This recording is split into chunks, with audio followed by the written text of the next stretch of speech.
नमस्कार दोस्तों, मैं आचार्य वसुधा हार्दिक अभिनंदन करती हूँ आप सभी का आपके अपने YouTube चैनल गुरु सप्तऋषि ज्योतिष शिक्षण संस्थान की ओर से।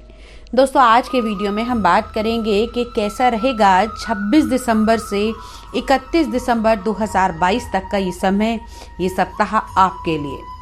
साल का आखिरी सप्ताह, बहुत सारी उमंगें नए साल को लेकर और बहुत सारी खुशियां भी हमारे सबके मन में हैं।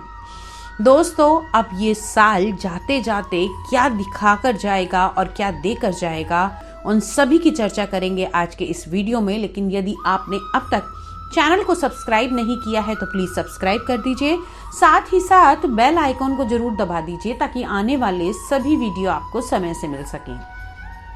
तो चलिए बात करते हैं कैसा रहेगा ये सप्ताह। लेकिन उससे पहले जान लेते हैं कौन कौन से विशेष व्रत पर्व और त्योहार इस सप्ताह में आने वाले हैं।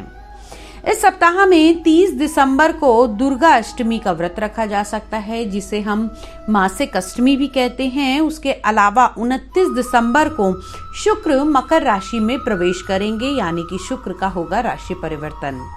इन सभी के अलावा अन्य ग्रहों का क्या प्रभाव होगा, क्या साल देकर जाएगा और क्या इस साल में आपको जाते जाते करना चाहिए, सभी की आप लोगों को जानकारी दूंगी। तो आइए सबसे पहले बात करते हैं कुंभ लगन वाले जातकों के लिए कैसा रहने वाला है ये सप्ताह ग्रह गोचर की दृष्टि से। सबसे पहले बात कर लेते हैं आपकी कुंडली में ग्रहों की स्थिति की। तो कुंभ लगन की अगर मैं बात करूं, देवगुरु बृहस्पति आपकी कुंडली के दूसरे भाव में, राहु का गोचर चल रहा है कुंडली के तीसरे भाव में, तथा मंगल गोचर भ्रमण कर रहे हैं चतुर्थ भाव में। वहीं अगर हम बात करें सूर्य, शुक्र और बुध की, तो आपकी कुंडली के 11वें भाव के अंदर इनका गोचर रहेगा। नवम भाव में केतु का गोचर रहेगा और शनि देव विराजमान हैं आपकी कुंडली के 12 भाव में। वहीं चंद्रमा इस सप्ताह गोचर भ्रमण करेंगे आपकी कुंडली के 12 भाव में, लगन भाव में और दूसरे भाव में। अब इसका आपके जीवन पर क्या प्रभाव पड़ेगा, आइए उसकी तरफ प्रकाश डालते हैं। सबसे पहले बात करते हैं आपकी हेल्थ के बारे में। तो सप्ताह के शुरुआत के दिन में थोड़ी सी हेल्थ खराब हो सकती है। वहीं जहां आपके लगन के स्वामी 12वें भाव में, हॉस्पिटल के भाव में हैं, वहीं चंद्रमा भी आपकी कुंडली के 12वें भाव में ही विराजमान है। तो किसी प्रकार की अगर आपको वाटर इन्फेक्शन है, या फिर मैं कहूँ पैरों का दर्द है, जोड़ों का दर्द है, हड्डियों से जुड़ी हुई प्रॉब्लम है, तो आप लोगों को उससे थोड़ी सी परेशानियां हो सकती हैं। लेकिन घबराने की आवश्यकता नहीं है। सप्ताह के तीसरे दिन आपको इससे निजात मिल सकती है, थोड़ी सी कमी आ सकती है। ये सप्ताह आप लोगों के लिए किसी प्रकार की सफलता की कुंजी से कम नहीं होगा। इस सप्ताह में आप लोगों को आपके कार्यभार में सफलता मिलेगी। अब बात कर लेते हैं आपकी कुंडली के दूसरे भाव को, जिसे हम कुटुंब का भाव, आंखों का भाव, आपके कंधों का भाव भी मानते हैं। तो यहाँ पर दूसरे भाव के अंदर देवगुरु बृहस्पति स्वयं विराजमान है, जो आपका परिवार का भाव है।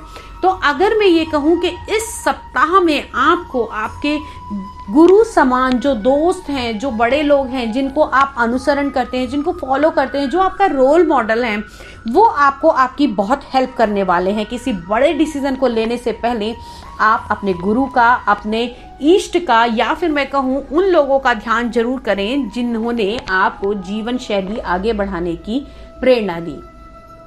साथ ही साथ अब बात करते हैं आपकी कुंडली के चतुर्थ भाव की, जहां पर मंगल विराजमान है। तो दोस्तों, जमीन, मकान, रेत, बदरपुर, ईंट, इन सब से जुड़ा हुआ अगर आप कोई भी कार्य करते हैं तो ये हफ्ता आपके लिए बहुत ही शुभ रहने वाला है। अब बात कर लेते हैं आपकी कुंडली के पंचम भाव की। पंचम भाव के स्वामी अभी 11वें भाव में विराजमान है, यानी कि आपको संतान का, शिक्षा का, प्रेम संबंधों का, इन सभी की इच्छाओं की पूर्ति होगी। संतान से सुख की प्राप्ति होगी, क्योंकि आपके पंचम भाव के स्वामी अभी लाभ भाव में, आय भाव में हैं। जो लोग किसी प्रकार का कैलकुलेशन का, कंप्यूटेशन का, कपड़े का व्यवसाय करते हैं, या फिर मैं कहूँ अगर आप सौंदर्य प्रसाधन का भी काम करते हैं, तो भी ये सप्ताह आपके लिए बहुत ही लाभपूर्ण रहने वाला है। जो लोग किसी पार्टनरशिप में बिजनेस करते हैं, उन लोगों को भी इस सप्ताह में प्रॉफिट होगा। साथ ही साथ दाम्पत्य जीवन की अगर हम बात करें, क्योंकि किसी भी अगर हम कुंडली की विवेचना करते हैं तो दाम्पत्य जीवन के बारे में बात करनी बहुत आवश्यक है। कहते हैं ना कि यदि इंसान का घर खुश है तो उसका काम में भी मन लगता है। तो दाम्पत्य जीवन की तरफ से आपको किसी भी प्रकार की चिंता करने की आवश्यकता नहीं है। आपके जीवन साथी का पूर्ण सहयोग प्राप्त होगा। और साथ ही साथ अगर आप बहुत टाइम से किसी लॉन्ग ड्राइव पर जाना चाह रहे थे या अकेले परिवार से अलग कुछ समय व्यतीत करना चाह रहे थे, तो इस टाइम पीरियड के दौरान आपकी इस इच्छा की पूर्ति हो सकती है। अब व्यवसाय की दृष्टि से अगर हम बात करें आपकी कुंडली के दशम भाव की, तो दशम भाव के स्वामी अभी चतुर्थ भाव में विराजमान हैं, यानी कि सुख के स्थान पर हैं।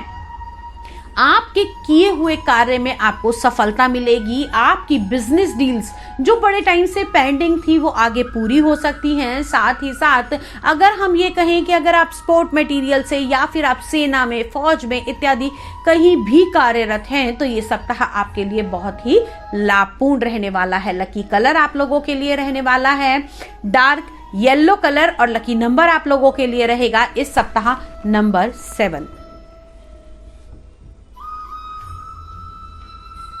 दोस्तों, ये तो था आपका साल का आखिरी सप्ताह का राशिफल।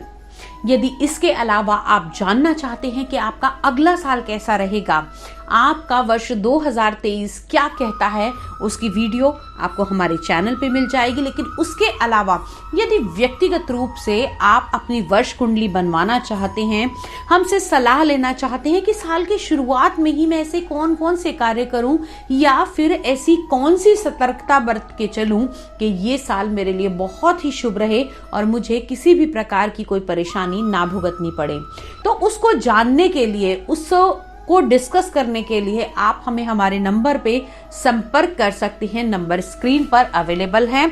अगले वीडियो में आपसे फिर से मुलाकात करूंगी, कुछ नया लेकर, कुछ ऐसा लेकर जो वास्तव में आपकी और मेरी जिंदगी बदल सकता है। तो तब तक के लिए दोस्तों, जय मां भगवती।